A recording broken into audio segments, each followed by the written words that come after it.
बिस्मिल्लाहिर्रहमानिर्रहीम। आज जो हमारा टॉपिक है डिस्कशन के लिए वो है सोर्सेज ऑफ ऑर्गेनिक कंपाउंड्स, कि ऑर्गेनिक कंपाउंड्स को हासिल करने के कौन कौन से ज़राए हैं, किन किन ज़राए से हम ऑर्गेनिक कंपाउंड्स को हासिल कर सकते हैं। सबसे पहली बात तो ये है कि ऑर्गेनिक कंपाउंड्स को हम लिविंग थिंग्स के अंदर और उनके ज़रिए से हासिल कर सकते हैं, by and within living things. Organic compounds हमारे पास लिविंग थिंग्स के अंदर मौजूद होते हैं और उन्हीं के अंदर से बनते हैं। ये एक पुराना कॉन्सेप्ट था, बाद में ये चेंज हो गया। कैसे? जब लैब में भी ऑर्गेनिक कंपाउंड्स बनना शुरू हो गए, लेकिन कुदरती तरीका के ऑर्गेनिक कंपाउंड्स को हासिल करने का क्या सोर्स है, क्या ज़रिया है लिविंग थिंग्स के अलावा। एक तो होगी लैब, तो दिस इज़ द आर्टिफिशियल वे। सो कुदरती जो हमारे पास ज़रिया है, लिविंग थिंग जो जानदार चीज़ें इस वक्त मौजूद होती हैं, उसके अलावा कौन सा ऐसा ज़रिया है जिसके ज़रिए से हम ऑर्गेनिक कंपाउंड्स को हासिल कर सकते हैं। तो नंबर 1 हमारे पास है कोयला है। नंबर 2 पे है हमारे पास नेचुरल गैस, ठीक, जिसको हम सुई गैस भी कहते हैं।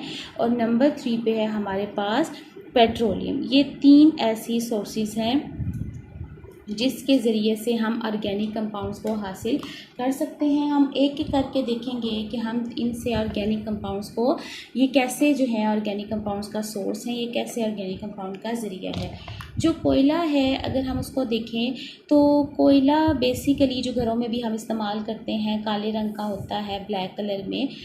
और कोयले को फ़र्ज़ करें कि हम जो है वो ले रहे हैं, ठीक, और उस कोयले को हमने लेके, ये हमने कोयला लिया और उस कोयले को हमने एक क्लोज कंटेनर के अंदर बंद कर दिया।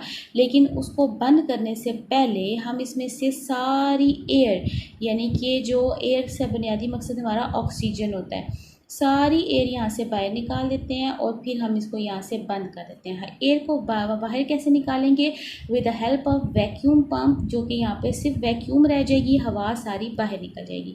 अब जो हमारे पास कोयला है, हम इसको हीटिंग करते हैं। हीटिंग करने की वजह से ये कोयला सारा यहाँ से पिघल जाता है। जब ये कोयला पिघल जाता है तो कुछ ना कुछ क्वांटिटी, क्योंकि ये सॉलिड था तो नीचे कुछ ना कुछ जो है वो सॉलिड रेजिड्यू जिसको कहते हैं, इनके कुछ सॉलिड बच जाता है, रेजिड्यू यानी कि उसका बचा कुचा मवाद रह जाता है। और जब इसको हीट कर रहे होते हैं उस दौरान यहाँ पे कुछ गैसेस भी बन जाती हैं। तो गैसेस में ज़्यादातर मीथेन बन जाती है। फंक्शनल ग्रुप की वजह से कोई ऑक्सीजन या सल्फ़र हो तो कार्बन मोनोऑक्साइड, कार्बन डाइसल्फाइड, इस तरह की गैसेस बीच में कुछ स्मॉल अमाउंट में मौजूद जो है वो होंगी। और मीथेन CH4 थोड़ी यहाँ पे बनेगी, हो सकता है थोड़ी सी इथीन भी बन जाएगी, स्मॉल जो है हमारे पास गैसेस बनेगी। तो यहाँ पे हमारे पास देखिए 3 चीज़ें बनी। कोल को हीटिंग करने से हमारे पास कोल से गैस भी निकली, डायरेक्टली कोल गैस बनी। सेकेंडली कोल से लिक्विड बना, उसको हम कोल टार कहते हैं। और कोल से बनने वाले जो सॉलिड है उसको हम कोक कहते हैं। ये जो सॉलिड कोक बना है, कोक का मतलब ही ब्लैक रेजिड्यू है, यानी कि बचा हुआ काला सा मवाद। उसको हम उसका जो लफ्ज़ी मतलब है कोक का वो यही है, बचा हुआ काला मवाद।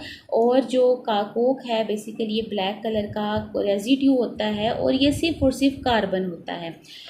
कोल गैसेस में इस तरह से स्मॉल गैसेस मौजूद होती हैं। और बेसिकली ये जो दरमियान में हमारे पास लिक्विड बच गया है जिसको हम कोल टार कहते हैं, ये जो कोल टार है इसमें large number of organic compounds मौजूद होते हैं। यानी कि ये बेसिकली सोर्स है ऑर्गेनिक कंपाउंड्स को हासिल करने का, जिसको हम कोल टार कहते हैं। तो जो कोयला है, कोल है, वो हमारे पास 3 हिस्सों में डिवाइड हो जाता है, 3 हिस्सों में तकसीम हो जाता है, गैस में, लिक्विड में और सॉलिड के अंदर। ये जो प्रोसेस होता है कि हम बग़ैर ऑक्सीजन के, इन द एब्सेंस ऑफ ऑक्सीजन, या जिसको हम एयर भी कहते हैं, जब हम उसको इन द एब्सेंस ऑफ एयर या ऑक्सीजन हीट करें और ये 3 हिस्सों में डिवाइड हो जाए, इस प्रोसेस को कहते हैं डिस्ट्रक्टिव डिस्टिलेशन। डिस्टिलेशन का मतलब होता है डिस्टिलेट करना, यानी कि इलादा कर लेना, डिस्टिल करना, सेपरेट करना। तो डिस्ट्रक्टिव, हम इसको तबाह कर रहे हैं कोयले को, गैस इलादा हो गया, लिक्विड इलादा हो गया है, सॉलिड इलादा हो गया है, तो डैट मीन्स कि ये क्या बन गया, इसकी डिस्ट्रक्टिव डिस्टिलेशन हो गई है, हमने इसको तबाह कर दिया और इसको टुकड़ों के अंदर कन्वर्ट कर दिया। तो इस फिनोमिना को when the coal is heated in the absence of oxygen at high temperature, तकरीबन यहाँ पे टेम्परेचर हम देते हैं 500 to 1000 डिग्री सेंटीग्रेड के दरमियान, के 500 से ज़्यादा और 1000 से तक जो है हमारी रेंज होती है। यहाँ तक हम बीच में कोई भी टेम्परेचर देते हैं जहाँ पे हम अच्छी अमाउंट में हमें ये चीज़ें मिल जाएं, और ये हमारी क्वांटिटी पे भी डिपेंड करता है कि हमने कोयला कितना सा लिया है। अब कोल गैस, कोल टार और कोल कोक यहाँ से बनते हैं, और कोल टार में large number of organic compounds मौजूद होते हैं। फॉर एग्जांपल 6 कार्बन वाला हेक्सेन हो गया, आपके पास बेंजीन हो गई, फिनोल हो गया, ठीक, ये सारे ऑर्गेनिक कंपाउंड जो हैं वो कोल टार के अंदर मौजूद होते हैं। कि ये आपके पास बेंजीन है, अल्टरनेटिंग डबल सिंगल बॉन्ड, ये जब इसके साथ OH आ जाता है तो ये फिनोल है। इसी तरीके से आपके पास जो है वो पेंटेन, हेक्सेन जो है, फॉर एग्जांपल ये 6 कार्बन वाला कंपाउंड है, हेक्सेन हो गया, ये फॉर एग्जांपल ये टूट के इसके अंदर कन्वर्ट हो गया है। इसी तरीके से एक 7 कार्बन वाला आ गया, तो यहाँ पे क्या होगा, 7 कार्बन होंगे उसमें, 1 2 3 4 5 6 7 कार्बन होंगे, और टर्मिनल वालों के साथ CH3 होता है जो एंड वाले होते हैं, और बाकी सारों के साथ आपके पास यहाँ पे CH2 आ जाता है। ये आपके पास सिंपल हाइड्रोकार्बन्स के लिखने का तरीकाकार है कि दरमियान वाले सब के साथ H2 आता है, और एंड्स वाले जो टर्मिनल वाले इनके आखिरी वाले उनके साथ H3 आता है। तो जैसे हेक्सेन हो गया 6 कार्बन वाला, ठीक हो गया। इसके अलावा हेप्टेन हो गया, ये 7 कार्बन वाला। तो ये जितने भी कंपाउंड्स हैं, बेंजीन हो गई है, फिनोल हो गया, ये सारे कंपाउंड, इसके अलावा भी बहुत सारे इस लिक्विड मिक्सचर के अंदर मौजूद होते हैं, जिसको हम कोल टार कहते हैं। अब हम करते क्या हैं, ये जितने भी ऑर्गेनिक कंपाउंड्स यहाँ हमें कोल टार से मिलते हैं, इनको हम एक दूसरे, क्योंकि ये एक मिक्सचर की फॉर्म में होते हैं, क्योंकि देखिए सारे आपस में मिक्स हुए हुए हैं, तो हमें पता है इनमें काफ़ी सारी चीज़ें हैं, तो हम इसको इलादा करते हैं, उसके बाद हमें पता चलता है कि इसमें ये चीज़ें मौजूद थी। और इसको हम इलादा कैसे करते हैं कि हम इसको हीटिंग करते हैं, हीट करते हैं। तो देखिए जो थोड़ा छोटा ऑर्गेनिक कंपाउंड है वो ज़्यादा जल्दी बॉयल हो जाएगा, जो उससे बड़ा है उसको थोड़ा ज़्यादा टाइम लगेगा, कोई रिंग स्ट्रक्चर है उसको थोड़ा मुख्तलिफ वक्त लगेगा। तो बॉइलिंग पॉइंट के हिसाब से कि दर्जा हरारत हम कितना दे रहे हैं, तो हर चीज़ मुख्तलिफ जो है दर्जा हरारत मुख्तलिफ टेम्परेचर के ऊपर बॉयल होगी। और बॉइलिंग पॉइंट एक चीज़ जो है, जब जो इसका बॉइलिंग पॉइंट आएगा छोटी वाले कंपाउंड का, वो बॉयल होना शुरू हो जाएगा, हम उसको इलादा करके कंटेनर में डाल लेंगे। फिर दूसरा वाला बॉयल होना शुरू हो जाएगा, हम उसको ले लेंगे। फिर तीसरा वाला बॉयल होना शुरू हो जाएगा, हम उसको ले लेंगे। तो इस प्रोसेस को कहते हैं फ्रैक्शनल डिस्टिलेशन। क्या कहते हैं, फ्रैक्शनल डिस्टिलेशन।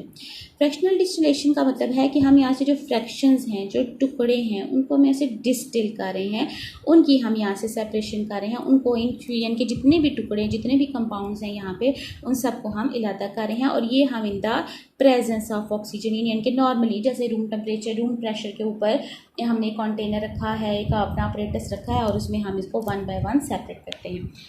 तो हमारे पास ऑर्गेनिक कंपाउंड का जो पहला ज़रिया है वो कोयला है, कोल है। और कोल जो है इसकी हम डिस्ट्रक्टिव डिस्टिलेशन करवाते हैं, तो ये कोल गैस, कोल टार और कोक में कन्वर्ट होता है। और जो कोल गैस है उसमें जो है स्मॉल गैसेस मौजूद होती हैं। कोक बेसिकली हमारे पास बुनियादी तौर पर कार्बन ही होता है। जब भी हमने कोई रिएक्शन करवाना हो किसी भी चीज़ का, रिएक्टेंट का, तो हम कहते हैं हम कार्बन के साथ रिएक्शन करवा रहे हैं, तो वो कार्बन बेसिकली ये वाला कोक होता है जब हम अकेले कार्बन के साथ रिएक्शन कराते हैं। तो जो बेसिकली यहाँ पे बुनियादी तौर पे जो ज़्यादातर अमाउंट ऑर्गेनिक कंपाउंड की जो मेन सोर्स है, जो ज़रिया है ऑर्गेनिक कंपाउंड का, वो कोल टार है। कोल टार में से जो फ्रैक्शन मिलती हैं उनको हम इलादा करवाते हैं on the basis of their boiling point, उनको हम इलादा कर देते हैं। तो हम कहते हैं कि हमने फ्रैक्शनल डिस्टिलेशन करवा दी है।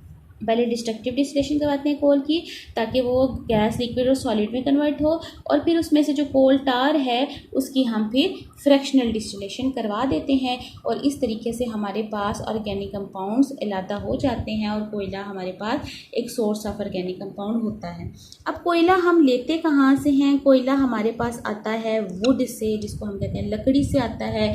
लकड़ी जब बहुत सदियों पहले जब ज़मीन के अंदर दफन हो गई, तो लकड़ी के ऊपर जाहिर सी बात है, जब भी कोई चीज़ ऐसे मर जाती है तो लकड़ी के ऊपर सबसे पहले बैक्टीरिया आए, बैक्टीरियल एक्शन हुआ, उसके बाद यहाँ पे जो है कुछ केमिकल रिएक्शंस हुए, और बैक्टीरियल और केमिकल एक्शन की वजह से जो लकड़ी थी वो एक ब्लैक और ब्राउन से कलर की, ब्लैकिश ब्राउनिश फॉर्म में कन्वर्ट होगी, उसको कहते हैं पीट। यानी कि जब लकड़ी के ऊपर थोड़े बहुत बैक्टीरिया ऐड करें, कोई केमिकल रिएक्शन शुरू में जब वो गलना सड़ना शुरू होती है तो वो जिस फॉर्म में आ जाती है उसको कहते हैं पीट। तो पीट एक लैटिन वर्ड है जिसका मतलब यही होता है कि blackish brownish wood found by the bacterial and chemical reaction.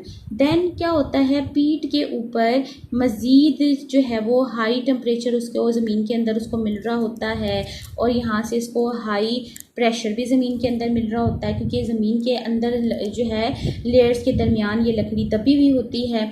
तो इस प्रेशर की वजह से ये जो लकड़ी होती है एक और फॉर्म में कन्वर्ट हो जाती है, उसको कहते हैं लिग्नाइट के अंदर ये कन्वर्ट होती है।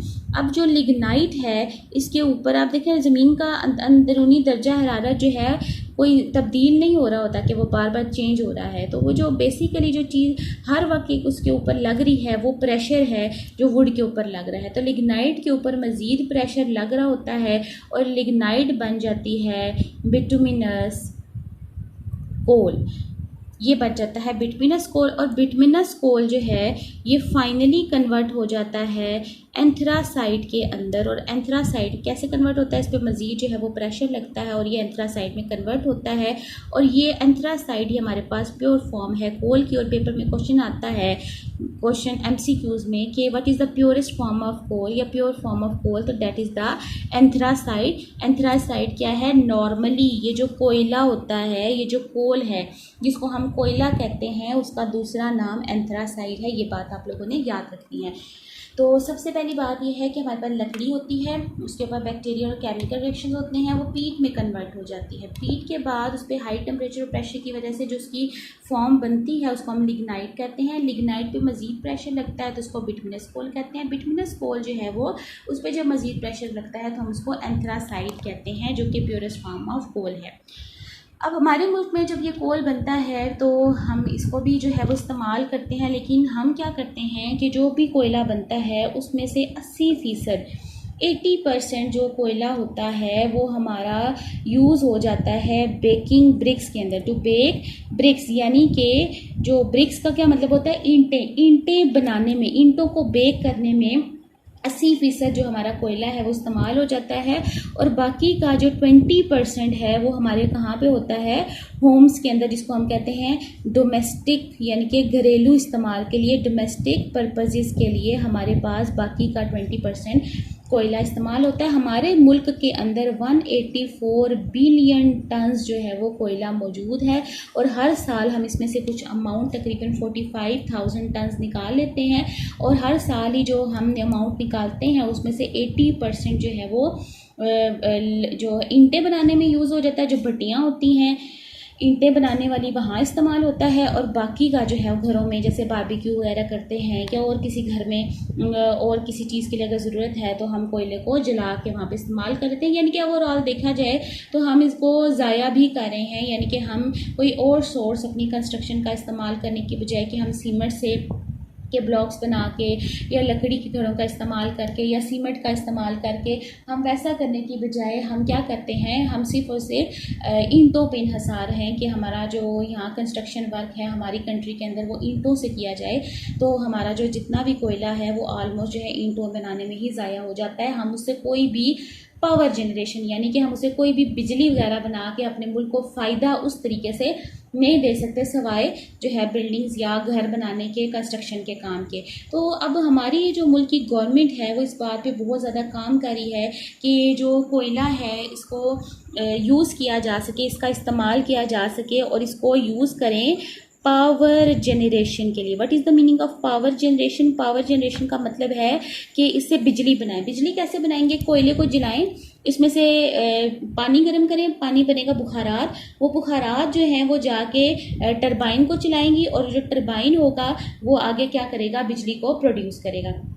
तो हमारी जो गवर्नमेंट है इस बात के ऊपर बहुत ज़्यादा काम कर रही है कि पावर जनरेशन के लिए इसको जो है वो इस्तेमाल किया जाए, जिसके लिए बहुत सारे इंसेंटिव्स ले लिए गए हैं। What is the meaning of incentive? Incentive का मतलब होता है कि इनिशिएटिव्स जो हैं वो ले लिए गए हैं, जो शुरुआती इकदाम हैं वो उसके लिए उठा लिए गए हैं। और हमारी जो सिंध के अंदर कोल अथॉरिटी है और इसके अलावा जो हमारे मिनरल डेवलपमेंट के जो इदारे हैं हमारे पंजाब में, बलूचिस्तान में, खैबर पख्तूनख्वा में, उनके जितने भी डायरेक्टर्स हैं वो सारे इस बात के ऊपर काम कर रहे हैं कि कोयले को पावर जनरेशन के लिए, यानी कि इससे हम फ्यूल बनाने के लिए इसको यूज़ कर सकें।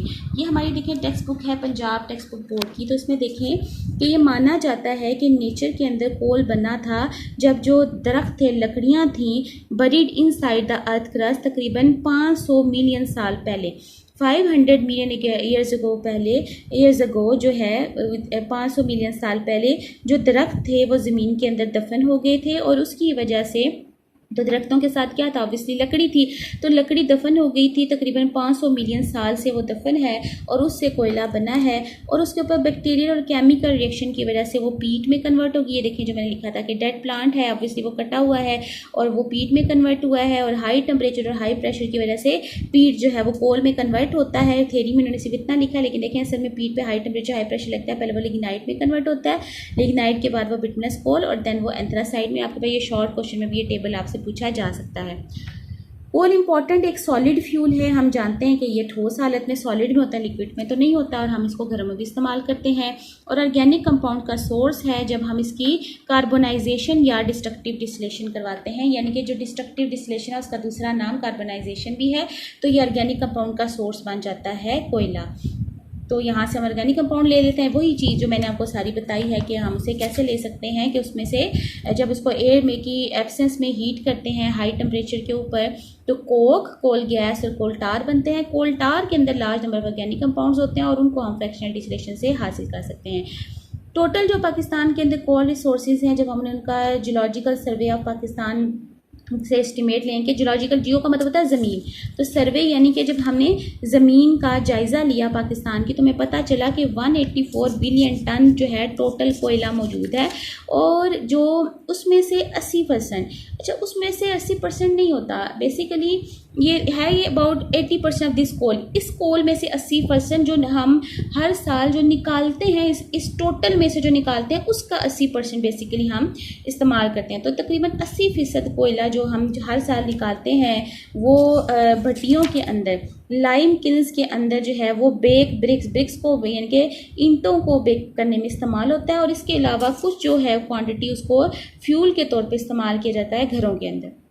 सीरियस एफर्ट जो है हमारी गवर्नमेंट कर रही है ताकि कोल को इंडस्ट्री के अंदर यूज़ किया जा सके। किस तरीके से कोल की बेस के ऊपर पावर यूनिट्स जो हैं उनको बनाया जाए, यानी कि जो कोयले के ज़रिए से ऐसे यूनिट्स बनाए जाएं जो पावर जनरेशन करें, यानी कि बिजली प्रोड्यूस करें। तो सिंध कोल की अथॉरिटी और डायरेक्टरेट जो है mineral development of Punjab, Balochistan, Khyber Pakhtunkhwa, इन सारों के जो मिनरल डेवलपमेंट के डायरेक्टरेट्स हैं वो सारे कीन हैं, इस बात की तरफ मतवज्जो हैं कि एक्सपेंड करें, फैलाएँ कोल की यूटिलाइजेशन को, कि कोल का इस्तेमाल को फैलाएं पावर जनरेशन में, यानी कि बिजली हासिल करने में कोल की यूटिलाइजेशन को, कोल को के इस्तेमाल को फैलाएं, जिसके लिए बहुत सारे incentives have been made available, जिसके लिए बहुत सारी जो शुरुआती इक़दाम हैं वो कर लिए गए हैं। Hope so you have understood the lecture about the sources of organic compound, जिसमें हमने डिटेल के साथ एक सोर्स जो है कोयले के बारे में, कोल के बारे में पढ़ लिया है। नेचुरल गैस हमारे पास सेकंड सोर्स है। नेचुरल गैस में कोई ज़्यादा डिटेल्स नहीं है। नेचुरल गैस एक इम्पॉर्टेंट ज़रिया है एनर्जी का, स्पेशली पाकिस्तान के ऐसी कंट्री जो कि जिनके अंदर तेल या कोयला निस्बतन कम है, उनके पास जो ये ज़रिया है ऑर्गेनिक कंपाउंड का वो क्या होता है, नेचुरल गैस है। और एनर्जी को हासिल करने का भी तरीका है, क्योंकि देखिए हम अपने घरों में भी एनर्जी कहाँ से लेते हैं, हम कोयला या तेल नहीं जलाते, हम गैस को जलाते हैं। ज़्यादातर हमारी सिटीज़ में, गांव वगैरह में भी आगे पीछे हर जगह पे इस्तेमाल किया जाता है कोयले को।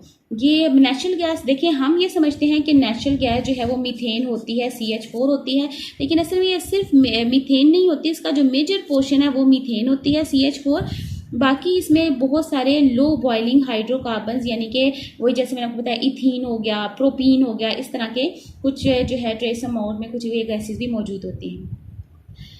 नेचुरल गैस बनती कैसी है? ऑर्गेनिक मैटर जो भी ज़मीन के अंदर दफन हुआ है, ज़्यादातर जो एनिमल्स का जो पुराने जो ऑर्गेनिज्म ज़मीन के अंदर दफन हैं, उनकी हड्डियों और उनके गोश्त के गलने सड़ने की वजह से जो ऑर्गेनिक मैटर है वो जब गल सड़ गया तो वहाँ से कोयला भी बना, सॉरी पेट्रोल भी बना, क्रूड ऑयल, जिसको आगे हम अभी डिस्कस करेंगे, और उसके साथ हमारे पास यहाँ पे नेचुरल गैस भी बन गई। पाकिस्तान के अंदर ये गैस सस्ती है और इससे पावर जनरेशन, बिजली बनाने के लिए, और इसके अलावा बहुत सी जगहों पे एनर्जी के लिए इसको इस्तेमाल किया जाता है। सीमेंट और फर्टिलाइज़र की जो इंडस्ट्री है, सीमेंट बनाने के लिए, फर्टिलाइज़र खादें बनाने की जो कारखाने हैं, वहाँ पे इसको इस्तेमाल किया जाता है, और घरों के अंदर और इंडस्ट्रीज़ के अंदर इसको फ्यूल के तौर पर, आग के तौर पर, ईंधन के तौर पर भी इस्तेमाल किया जाता है।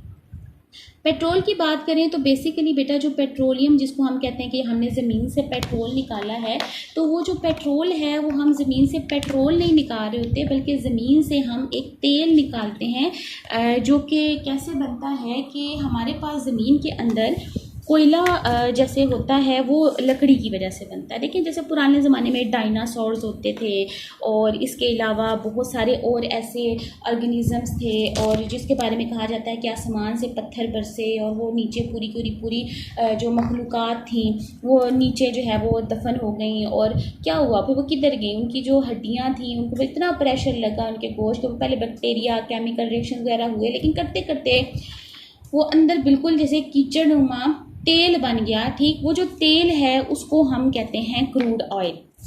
ठीक, तो बेसिकली क्योंकि ये ज़मीन के अंदर होता है, मिनरल्स के, जिसको हम कहते हैं जी मादनियात जो है, मिनरल्स जो होते हैं हमारे मादनियात होते हैं, रॉक्स के अंदर होते हैं, ज़मीन के अंदर होते हैं, तो इसी ऑयल को ही, मिनरल ऑयल को ही हम पेट्रोल कहते हैं। जब अपनी ये रिफाइंड फॉर्म में आ जाता है तब हम इसे पेट्रोल कहते हैं। बेसिकली हमारे पास होता है क्रूड ऑयल, खाम तेल होता है, और ये बिल्कुल ब्लैकिश कलर का होता है। इसको हम निकालते हैं, और इसको हम, जैसे हमने अभी पढ़ा था ना कि हम कोयले में जो कोल टार में से डिफरेंट चीज़ों को अलग करते हैं, तो इसके अंदर बहुत सारे ऑर्गेनिक कंपाउंड होते हैं। फिर हम इसकी फ्रैक्शनल डिस्टिलेशन करवाते हैं, और हम इसमें से बहुत सारे कंपाउंड्स लेते हैं। और कौन कौन से लेते हैं ये देखिए हमारे पास टेबल में है। हम इसको, इस क्रूड ऑयल को, जो खाम तेल होता है ना, जो कीचड़ नुमा बिल्कुल थिक सा काला सा, इसको हम natural gas, ether, ligroin, naphtha, gasoline, kerosene, gas oil, lubricating oil, इसको ग्रीजीज, पैराफिन, असफाल्ट, पेट्रोल, ये सारी चीज़ें इस क्रूड ऑयल में से निकलती हैं। उसमें से बेसिक जो है वो ये गैसोलीन है। ठीक है, ये जो गैसोलीन है बेसिकली बेटा ये होते हैं हमारे पास, जिसको हम पेट्रोल कहते हैं ना, पेट्रोल, उसका ये दूसरा नाम गैसोलीन है।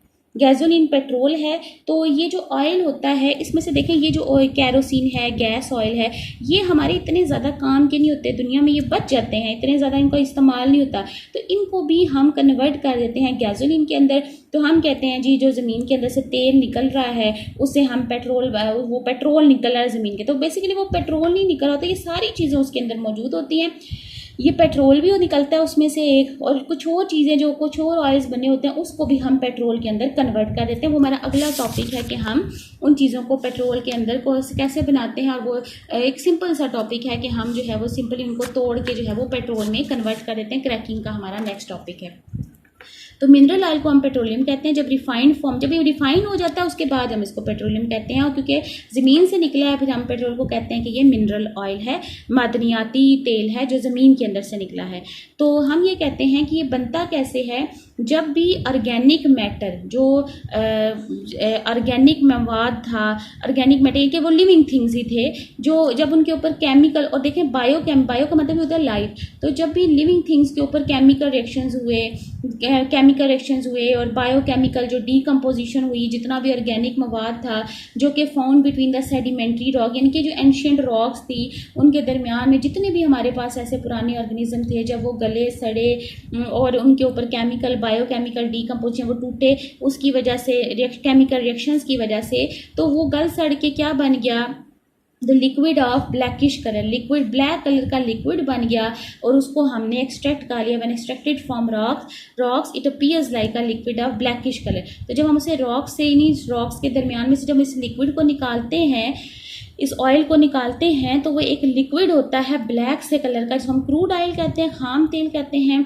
और फिर हम उसको रिफ़ाइन करते हैं और उसमें से हमें डिफरेंट जो है वो फ्रैक्शंस हमें यहाँ से मिलती हैं। पेट्रोल की डिफरेंट फ्रैक्शन, यानी कि डिफरेंट फ्रैक्शंस मिलती हैं पेट्रोल की, और सारा पेट्रोल नहीं मिलता, इसके अलावा भी बहुत सी चीज़ें मिलती हैं जिनको हम पेट्रोल में कन्वर्ट करते हैं। अब मौजूदा दौर में तकरीबन 4 ऑयल रिफाइनरी पाकिस्तान के अंदर 4 रिफाइनरीज हैं जो इस खाम तेल को इन चीज़ों के अंदर जो है कन्वर्ट करवाने में मदद देती हैं। एक ऑयल रिफाइनरी हमारे यहाँ रावलपिंडी के पास जो है नियर रावलपिंडी जो है मोरगांव में है, जिसको हम अटक ऑयल रिफाइनरी कहते हैं। उसमें तकरीबन 1.25 million ton oil refining capacity है। सिमिलरली 2 ऑयल रिफाइनरी जो हैं कराची के अंदर हैं, उनमें 2.13 million ton oil refining capacity है। एक और रिफाइनरी जिसको हम पाक अरब रिफाइनरी कहते हैं वो महमूद कोट में है, मुल्तान के करीब। तो जो भी हमारे पास क्रूड पेट्रोलियम है, देखें हम उसकी फ्रैक्शनल डिस्टिलेशन करवाते हैं, और ये देखें बॉइलिंग पॉइंट के लिहाज से देखें बॉइलिंग पॉइंट जो 20 से भी कम था नेचुरल गैस निकलना शुरू, 20 से 60 के दरमियान हुआ है ईथर निकलना शुरू हो गया, 60 से ऊपर गया लिग्राइन नफ्ता निकलना शुरू हो गया, 40 तक था लिग्राइन के साथ साथ गैसोलीन ये पेट्रोल भी निकलना शुरू हो गया 220 तक। और इसी के दौरान लेकिन 220 तक है ना, तो 175 पे इसमें से केरोसिन ऑयल भी निकलना शुरू हो गया, और 220 तक ये था, और 220 के बाद वाले टेम्परेचर पे देखें गैस ऑयल भी निकल रहा है, केरोसिन ऑयल। तो इस तरीके से बॉइलिंग पॉइंट के हिसाब से ये लादा होना शुरू हो गया। और ये देखें इनकी कंपोजिशन लिखी हुई है कि नेचुरल गैस जो है सिर्फ मीथेन ही होती, मीथेन से लेकर CH4 से लेकर C4 तक, इनके 4 कार्बन नंबर 4 तक, इनके CH2 double bond CH2, CH3 bond single bond CH3, यानी कि इथेन, इथीन, प्रोपीन, ब्यूटेन, तो ये सारे जो हैं यहाँ पे मौजूद हो सकते हैं इसके अंदर कंपोजिशन। तो ये देखें इनकी कंपोजिशन यहाँ से यहाँ तक, यहाँ से ये, और ये कॉमा का मतलब है सिर्फ ये 2 होते हैं, और फुल स्टॉप का भी मतलब है कि सिर्फ ये 2 होते हैं। और जब ये डैश आ जाते हैं इसका मतलब यहाँ से लेके 4 से लेके 13 तक सारे 5, 6, 7, 8 वाला कंपाउंड कार्बन, 5 वाला कार्बन, 6 वाला, तो ये चीज़। तो ये देखिए इनकी कंपोजिशंस लिखी हुई है। ये जो आपके पास अब सोर्सेज ऑफ ऑर्गेनिक कंपाउंड्स का लॉन्ग क्वेश्चन आता है पेपर में, तो उसमें आपने ये सारी चीज़ें लिखनी होती हैं। जो बच्चे ये टेबल ड्रॉ कर देते हैं वेल एंड गुड, अगर जिनको ये टेबल पूरा का पूरा याद नहीं होता तो वो एकदम से याद ना करें, वो आस्ता आस्ता आपके सेशन के एंड तक इसको याद करते रहें, क्योंकि इसमें से MCQs आपका बोर्ड के पेपर्स में आ सकता है, और इसके अलावा MD कैट के अंदर आपका इसमें से MCQs आ सकता है। दैट्स वाई ये कंपोजिशंस आपको याद करनी होंगी। लुब्रिकेटिंग ऑयल्स ग्रीसेस की कंपोजिशन है और इनके यूजेस हैं। फर्स्ट ऑफ ऑल आप गैसोलीन और केरोसिन ये जो मेन चीज़ें हैं इनसे स्टार्ट करें, और नेचुरल गैस से स्टार्ट करें, और उसके बाद आप इसको ग्रेजुअली आगे जो है वो वन डे करके आस्ता आस्ता करके आप इसको टेबल को याद कर सकते हैं। तो ये आपको याद हो जाएगा, ठीक। और ये याद आप लोगों ने करना है क्योंकि MCQs में भी आता है, और इसके अलावा जो है वो MD कैट में भी। होपफुली आपको ये आज का लेक्चर समझ आ गया होगा कि ऑर्गेनिक कंपाउंड्स के क्या क्या सोर्सेज हैं। कोयल है, कोयला है, नेचुरल गैस है और पेट्रोलियम है। देखिए हमने पेट्रोलियम बेसिकली क्या था, पेट्रोलियम का मकसद है क्रूड ऑयल, जो हम खाम तेल निकालते हैं उसके अंदर से बहुत सारे ऑर्गेनिक कंपाउंड्स हम हासिल कर सकते हैं, जो कुदरती तौर पे जो ज़रिए हैं हमारे पास ऑर्गेनिक कंपाउंड्स को हासिल करने के। तो that was all about today. आज का लेक्चर यही कुछ था। अगर आप लोगों में से किसी का कोई भी सवाल है तो मुझे कमेंट सेक्शन में लाजमी पूछ सकते हैं। Thank you very much. Allah हाफिज़।